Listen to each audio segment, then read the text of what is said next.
Good morning, everyone, and welcome back to FPC Radio Live. It is Wednesday. We're live again. That's right. That's 2 days in a row. 2 days in a row, Mike. We're rocking and rolling. Oh boy, oh boy, oh boy. I woke up today in a good mood. I really did. I did. I swear, Mike. I was ready to go. I was ready to come on here and talk a lot of positive things. But I just got hit with the chair in the head, literally and figuratively. Well, maybe not literally, but it felt like I actually got hit in the chair with the head because all of a sudden I woke up and it's 2007 again, and we're talking about Spygate. And my good buddy brought this to my attention. Actually, I had seen this, but when going back and looking at my text, my good buddy Mike tried to raise my blood pressure a little bit earlier than it actually started when I saw this originally on my own. But apparently the dynamic duo of Seth Wickersham and Don Van Natta are back at it again with a whole bunch of hogwash and nonsense about Spygate. And if you remember, the great Arlen Specter campaign to bring it to you know what, Mike? What's up, buddy? I'm getting angry. I'm getting a little upset. George is getting upset. I don't blame you. I don't blame you. I really and truly don't. Look, to start excavating all of this garbage once again is just, well, it's on point from the source. That's all I'm going to say about that one. And second of all, you hit the nail on the head when I saw your tweet earlier about what stopped this probe. None. It wasn't anything that stopped this probe other than common sense, like you said. This was absolutely ridiculous. There was no evidence. There was nothing to support. It was based on a report that was erroneous to begin with. And now it's going to dredge up Spygate once again. And it seems to be, the never-ending cycle of, anything to probe into something that isn't there. And for one, I'm tired of it. You see that this morning, and all of a sudden it's like a shot in the gut. It really, really is, because there's nothing to come out of it. There's no new information. There's no smoking gun here. Everything's already been put out. There's no accurate information.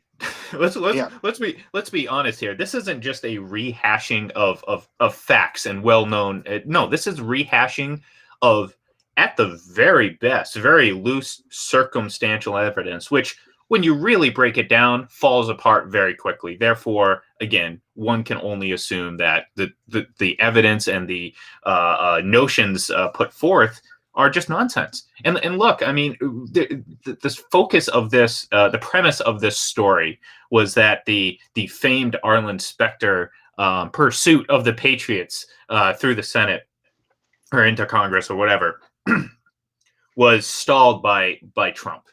And here we go. Here's another firecracker. Here's another lightning rod of a topic: the connection of Trump and the New England Patriots. And again, this is something that we haven't fortunately had to deal with for several months, listening to that nonsense. But here it is again. All of a sudden, it was Trump that bailed them out of the fire, or was it that there was absolutely no basis for any of this from a guy that was at his, look, he was a crackpot by the end of his life. I'm sorry to say it. It may sound insensitive, but he wasn't obviously with it there towards the end of his life.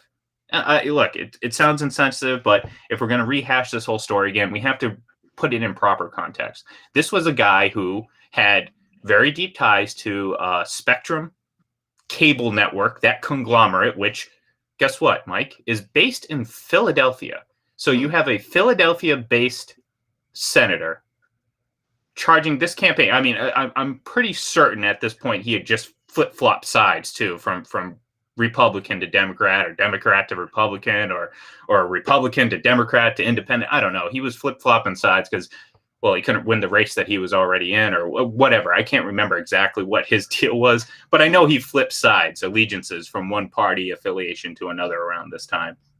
But the point is, it was a guy from Philadelphia who felt apparently burned and needed the support of, well, the folks in Philadelphia. So what are you going to do? You're going to take up a campaign against the big bad Patriots because they cheated you out of a Super Bowl. No, they beat you.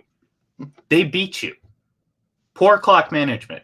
Your quarterback throwing up in the huddle. The inability the inability to stop what the Patriots were doing, who had a 10-point lead late in the fourth quarter, But no, it was Spygate. They cheated based on, again, an erroneous report. This all stems, the crux of this whole situation is formed and built from that stupid John Tomasi, and I'm going to say his name because he deserves to get called out every single time this gets brought up, because it's a prime example of just piss poor journalism.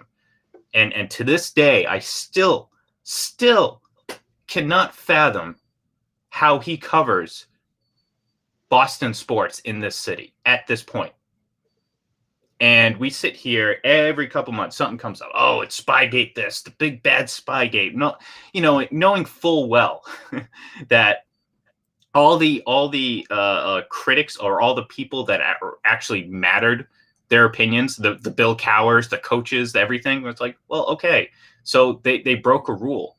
It's not really that big of a deal. When you get down to it, stealing signals isn't this outrageously egregious act.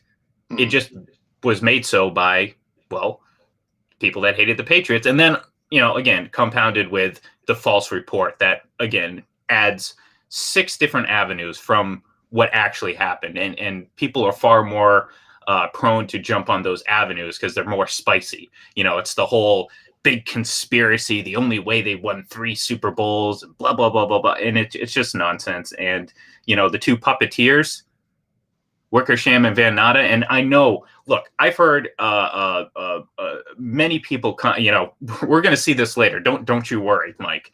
We're going to get the wagon circling from the co-workers of those 2. Fantastic work of journalism, unbelievable, investigative. These 2 guys hit it out of the park every time. I mean, we see it every single time these 2 come out with this article. And I say this article because they've written it about 6 times at this point, because there's nothing new. There's nothing new. It's all just this nonsense shit thrown at the wall. I apologize for my language, but that's what it is. And the problem is it all falls apart if people actually go back and realize that, well, it's all based off, Specter's campaign was all based off this false, inaccurate report that was proven false over and over and over and over again. And yet they just can't let it go. And people are going to eat it up. And we've already seen it. We've already seen this start, and it's only, 9:15, 9:20. So I don't know. It drives me nuts, Mike, because I thought I we would never have to deal with this nonsense again, but here we are. 2021. Yeah, I think the whole thought of us not having to deal with it is really probably pie in the sky, and maybe a little bit over.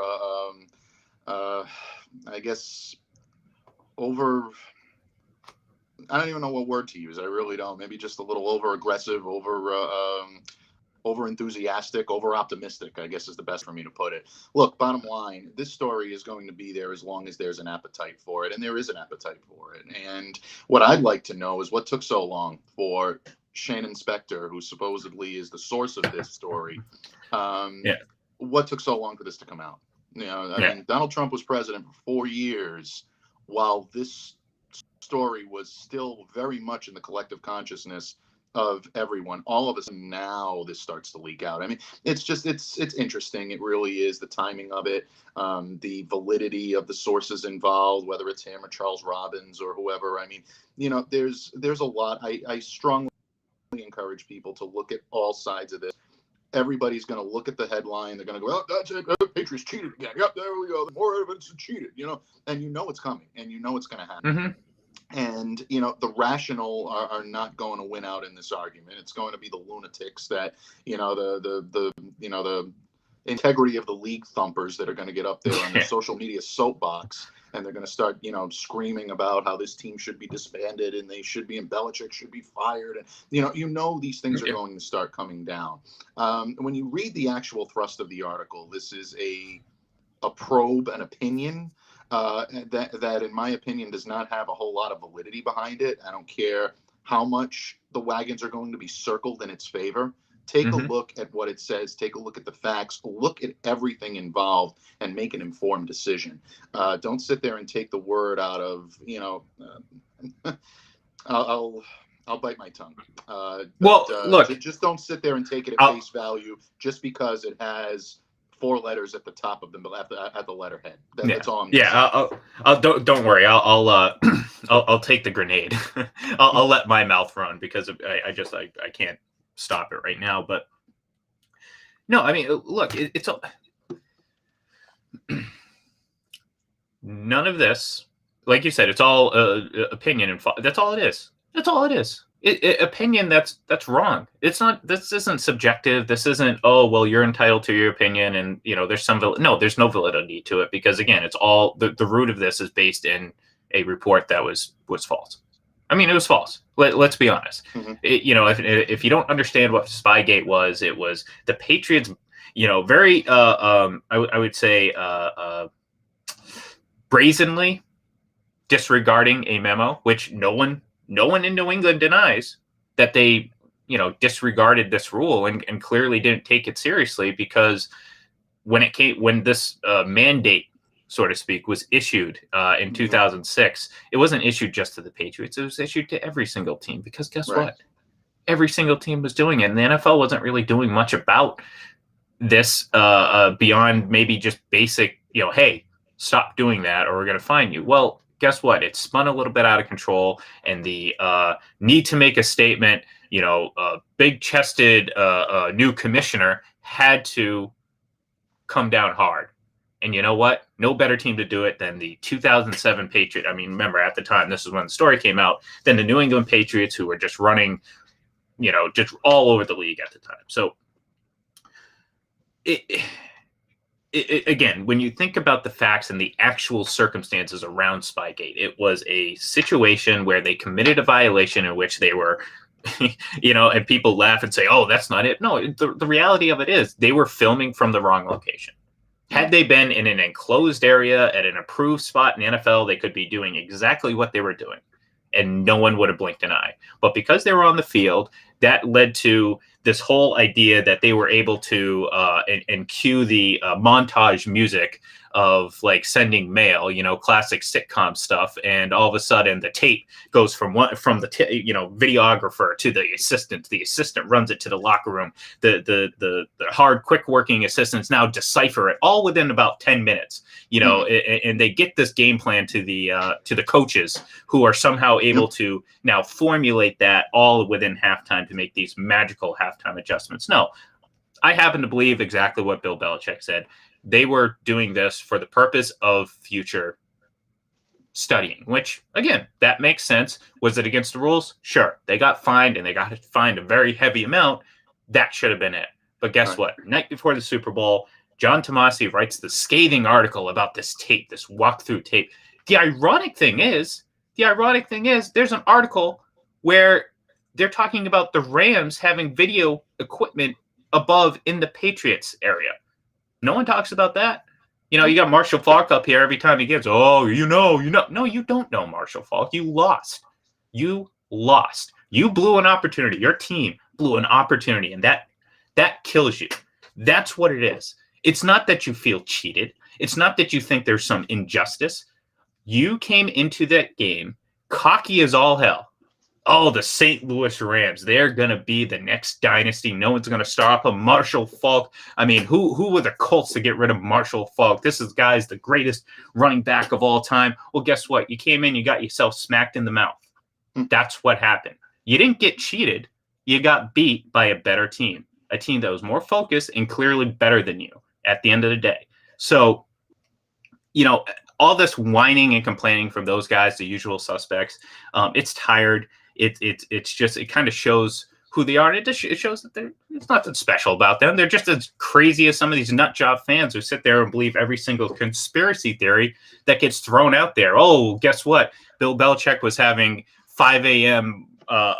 Tea and crumpets with Donald Trump, and they were devising the plan to, I don't know, whatever it says. People are, if people are listening to this, they're probably jotting that. Oh, that sounds good. Yeah. No, that actually sounds right. Bill Belichick would do that. I don't know, Mike. I'm rambling a little bit, but I just saw this right before we got on the air, and it just triggered me. I am actually triggered. This is the one time I'm triggered, Mike. Yeah, I think it triggered us all. I mean, it definitely, and it kind of comes at you, it blindsides you, and I know we're trying to thumb through, and scan, the article for for what it's worth, and well, but for what it brings to the table and the information involved, and obviously Shannon Spector now acting as his father's mouthpiece, even though his father is not here to actually corroborate any of this. So it's disheartening because, like you said, this is based on an assumption that was untrue to begin with, and for an unnecessary probe into something that's really already been proven, in my opinion, it's a waste of time. It's a chest thumping exercise. It's a thumb your nose at some articles that have been poked, and rightfully so. When it comes to either national media or mostly, in Boston, for what some of their previous work has done. This just continues to be a witch that continues to be in a jug. I used the moniker, and I wrote about the previous Wickersham Van Natta piece with regard to Brady and Belichick and things of that nature. I used the moniker and from Godfather, which I always like to do. It's not personal, it's strictly business. It's you. Yeah. I don't believe that's the case here. This is not just strictly business. This is personal, because their reputation has taken a hit as a result of some of the information that's in there that's really hasn't been proven. You can drop a lot of the bombs, but without a lot of the smoking gun behind it, it really is only speculation. And at this point, and if but people don't need smoking guns anymore. That's the problem. You're convicted in the court of public opinion the minute they see a soundbite or a 50-character tweet that tells them what they want to know. That becomes canon. That becomes everything to them. And you're going to see that. You're going to continue to see that. And this is only going to mushroom. It's only going to mushroom from here. But again, folks, I really strongly encourage you, please take a look at everything involved before you make a decision. Don't let just the fact that this says ESPN on the top of it dictate how you're going to feel about this situation. Well, I mean, it sort of does, but just not the way that you're intending it. No, look, I hate that this came out. Not that, like I said at the top of this, when there's no scathing new information. Again, it's just the same rehash thing. We go through this every couple of years. They put out this article. All their coworkers come around and give them the big round of applause. Remember in elementary school, hey, give them a round of applause. Well, there's about 24 of them that are going to do that on social media today and speak about how great of them investigative reporters they are, blah, blah, blah, blah, blah, blah, yada, yada, yada. I'm wearing the Vandelay industry shirt. I might as well bring in Seinfeld, yada, yada, yada. That's what they do, and it's the same thing over and over and over again. And then, 6 months down the road, it's going to be thrown into an article. It'll be like, oh, someone's going to share this. And you're going to sit there and roll your eyes. You're going to smack your head because you're in an argument about Spygate of all things. And they're going to be saying, oh, well, see this. Okay, great. Did you read it? Because half the time they don't, and that's the most frustrating thing. Because even when you point out some of the content of it, and then again the actual facts of the situation, it doesn't matter. They'll just sit there and be like, "Oh, they cheated." All right, well, whatever. Yeah, absolutely. I guess but whatever. And people will. The problem. Well, sorry, and I'll let you go here in a second. I'm hot. I just downed this whole thing of coffee too right before we got on the air. So if you've noticed an extra little pep in my step, I guess I'm not even moving, but you know what I'm saying. If you noticed a little bit of energy, it's the combination of that article and then of course the caffeine that's just coursing through my body right now. But yeah, it's just it's one thing if this is coming from fans and it's like, okay, fans are stupid. Hey, look, I'm stupid. We're all stupid. But guess what? There's varying degrees of stupid, and there's a lot of very stupid fans out there. Maybe some of them are listening to the show. I mean, maybe we attracted that stupidity. I'm not putting that past us. I think fans are right on. No, we have some very smart fans. Actually, we have like 3 actually. So we know that they're pretty smart. We can't judge for everyone else. But the point is, for the most part, fans are driven emotionally. They're driven by biases, and even the most, I look at the film. No, you don't. You're clearly coming from a point of bias. Like, I get that. I understand that. I can let that slide to a degree. But when you continue to get this stuff out of, quote unquote professionals. And again, I keep bringing up the congratulatory circling of the wagon celebration that these two usually get from all their coworkers. And it's like, it only adds further validity to something that's just not valid. And now all of a sudden you're going to see it on Undisputed. It's going to be like, Skip, did you see that? Donald Trump this, Donald Trump that, and then Max Kellerman's going to dig in, and then Rob Parker's going to dig in. I mean, the whole clown car of analysts are just going to dig their heels in on this, and we're just going to go through the same damn cycle that we do every single. I mean, I feel like it's happened less and less these days, but it still happens. Which, again, it's 2021. Come on, can we talk about anything else? Like really? Yeah. I don't know. No, you're absolutely right. I mean, it really is. I mean, it is. It's like Groundhog Day. It's one of those things. Here we are again. To recycle, it continues to be rehashed. Anytime there's a lull in the action, so to speak, this is going to happen. You're going to see these types of pieces come out. You're going to see this type of quote unquote coverage come out. And, it's disheartening because they're basing everything that is going on things that have already been proven to be false. And again, I'll give the article its just due. I will go through it with a fine-tooth comb and look at it from an objective point of view as much as I possibly can, more so than I believe the authors did. I don't necessarily think this is coming from an objective point of view. I'll put that out there. Again, I think this is personal, and I think that there's going to be continued digs and continued probes until they uncover something that they feel validates everything that they've done. And that's not journalism. That's called hit pieces.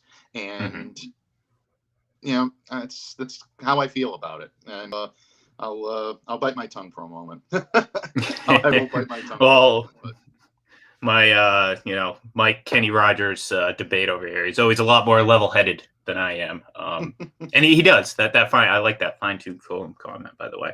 I'm not giving again. I saw it, I read it, or I scanned through it. You kind of get the gist of it pretty early on, like what it's going to be about, and you know what, it is what it is. So we'll see what happens. We'll see how it plays out. You know how I wanted to start the show today, though, and I'm going to actually start it now. We love anniversaries on this show, and we love entertainment, TVs, movies, all that stuff. It's a pretty big anniversary today, Mike. Did you know that today, and I just did this math right before we got on the air and I already forgot, so now I'm stalling while I do it in my head again. Today, 44 years ago, Star Wars hit theaters for the first time. The original, episode 4. And I got a little treat, Mike. A little treat. We're going to watch the original trailer for Star Wars right now because we can. Nice. Yes, that's right. So enjoy, and then we will discuss how funny it is. So yeah.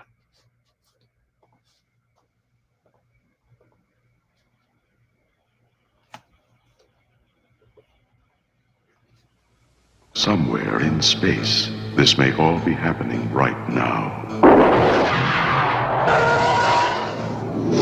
20th Century Fox and George Lucas, the man who brought you American Graffiti, now bring you an adventure unlike anything on your planet. Star Wars. Here they come.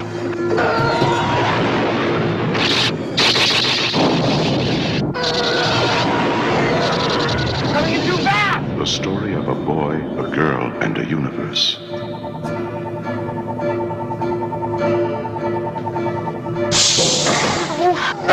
It's a big, sprawling space saga of rebellion and romance. It's a spectacle, light years ahead of its time. I am C-3PO, human cyborg relations, and this is my counterpart, R2-D2. Hello. It's an epic of heroes.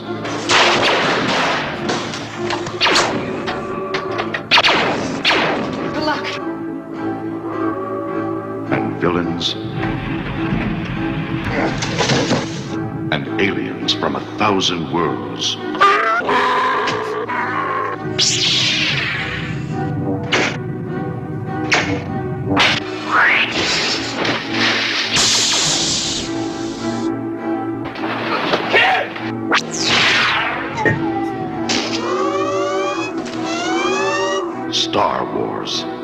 billion years in the making, and it's coming to your galaxy this summer.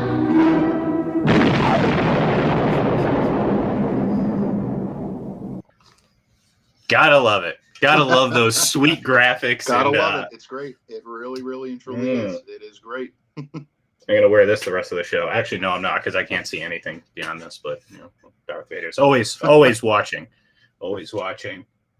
Oh, well, apparently I got to turn this off because it's still playing. All right, there's some pleasant music if you happen to hear that, or maybe it was just me. So maybe you have no idea what I'm talking about.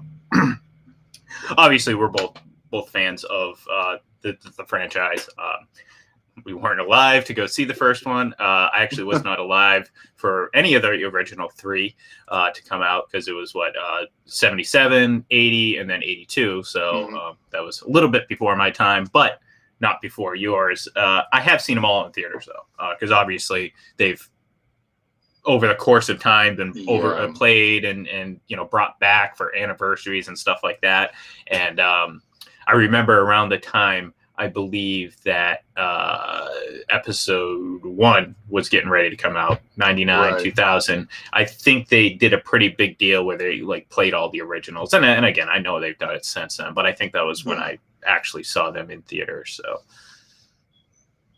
No, it's true. I mean, those movies are such a part of Americana. They really are. I mean, it just is such a part of it. They've really just ingrained themselves into pop culture, not just in the generation in which they came out in the late 70s, early 80s, but through the 80s, through the 90s, through the re-releases. Then you have the prequels that came out, and now with The Mandalorian and so many of the other sequels and spin-offs and splinter parts of the Star Wars universe. It's amazing just how ingrained it really is. I mean, there's a day dedicated on social media to this movie series that we just had a few weeks ago. May the 4th be with you. Yeah, that's right. That's right. Name another movie series that type of stranglehold on American pop culture. It's amazing. It really and truly is. And I love the movies. I'm such a fan of the original 3. Like you did point out, that does predate me. What we saw today, folks, actually does predate me, believe it or not. But Empire and obviously, Return of the Jedi was a part of the conscious world for that. But obviously way too young to remember. I was, just mere days or months old when Empire came out. And I think, just 2 years old when Jedi was released. But it's amazing to believe that it's been 44 years, and it's still as prevalent and it's still as popular today as it ever has been. You can make the argument that it's more popular today than it was when it was released back in the day. So it's a testament to that movie, how it speaks to the battle between good and evil. I don't think there's ever been a movie that really captures the battle between good and evil the way the Star Wars saga did, and just the intricacies of being evil but still having good deep down within you, or having just pure evil and the Emperor. I love the way the story is told, and to me it's the perfect teaching story for that. And we sit here and we joke about the graphics and everything like that, but that was far ahead of its time at the time. You saw that on the screen, you're like, whoa, what am I looking at here? Now we're sitting there saying it looks like a 64-bit video game used to play on Commodore 64 or something like that. Right. Yeah, I know there's about half people don't know what the hell I just said, but it's all right. That kind of gets the point across too. It's just that obviously was clearly an advancement of technology, and especially movie making, and it's part of the reason why it had such an appeal. And obviously obviously I'm sure it started with the younger crowds, but the reality of it was it spanned even more than just the prime early age group. Adults, and then now obviously children born this generation are enjoying it in different ways, obviously not just the original, but all the movies that have come since then, because the reality of it is, there's been about a dozen projects since the release of that movie that are Star Wars related, and that might be underselling it a little bit. So Julio Jones, we talked about this a little bit yesterday, and we're going to wrap up the show here in a little bit because I did forget to mention that we do have to wrap it up a little bit early today. But apparently, if you believe some of the other reports that are coming out, that Julio, it's down to the Patriots and the Titans, in his opinion. Now, folks, remember, this guy doesn't have a no-move clause. He really, I don't want to say he doesn't have any leverage, because he has actually a lot of leverage, but just not that leverage that you think that, he can just dictate where he's going to go. No, I mean, in a way he can, but it's not as cut and dry as him just saying, okay, these are the two teams that I want to go to, one or the other, go work out a deal. Because, the Falcons can just say, well, too bad. We're going to deal you to, Jacksonville, But so, look, we've said this from the get-go. When we first started talking about this a couple days ago, nothing's going to happen until next week at the very earliest. Right. At this point, though, it's almost inevitable he gets moved. Where he goes, I'm not quite sure. Obviously, as a Patriots fan, I would love to see him go to New England because, again, you add a talent like Julio Jones, and guess what? That makes your team better. Now, how much better does it make you? Well, it all depends on the quarterback play, and that remains to be seen.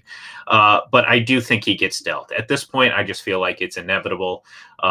He whether it's New England, whether it's Seattle, whether it's Baltimore, I just don't see him in a Falcons jersey next season. And I think the Falcons are sort of resigned to that fact. Like, are we going to put in a whole bunch of effort to, convince a 32-year-old receiver coming off a fairly significant injury, that we're close to contending in a division with Tom Brady in a conference with all these other teams? Well, that's a tough sell. That's a tough sell to a guy that's already clearly, bought out of the Falcons program. And this isn't an indictment on his character or anything like that. It's just, at a certain point, you're a star player. You see the writing on the wall, and you can't just sit there and ho hum. I want to go. We're seeing this with Aaron Rodgers, although again, right. I think his perception of his issues are a little bit warped. But we're not.